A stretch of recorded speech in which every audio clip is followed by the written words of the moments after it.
Hey guys, Bubba here. Hey, I wanted to get this out this morning. I just saw this come across in Twitter on Wall Street Journal. Putin puts nuclear forces in a special mode of combat duty. Russian President Vladimir Putin ordered his defense minister and chief of the general staff to transfer to the Russian's army deterrence forces to a special mode of combat duty. Mr. Putin cited the threat of Western sanctions and what he described as aggressive statements from NATO, the North Atlantic Treaty Organization officials.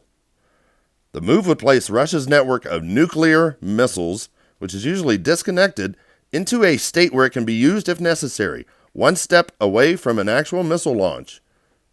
Guys, this is getting ready to get real. This is not necessarily preparation for a strike. The whole system is built to be able to respond. This prepares it to act quickly if needed. He added, I've not seen anything to suggest this has ever been done before. Guys, Japan will join the United States, the European Union, in the swift banking ban for the Russian banks and sanctions on the Russian President, Vladimir Putin. Japan was the last G7 member to join the swift sanctions move. Devastating for Russia, it's China, Iran alliance, and the JCPOA revival, because they're talking all about the JCPOA, the nuclear talks going on with Vienna. But here's what's going on with Putin and Iran. Well, this is bad news for Israel because Russia will try to pressure the United States to make concessions through the JCPOA talks. And this is very true. The JCPOA talks will likely be the next strand of Putin's confrontation with the West. Iran and Russia may have already decided the talks will fail. And now it is about the timing of the announcement.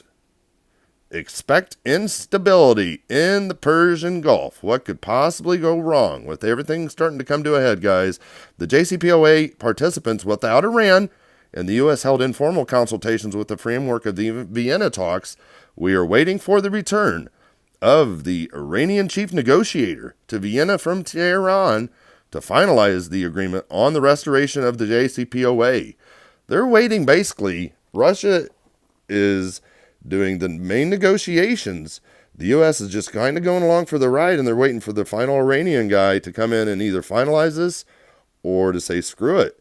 And Biden's pushing for the JCPOA. He's been buying Russian oil and placating and supplicating to China, while Putin's Ukraine invasion and his nuclear threat go on and on.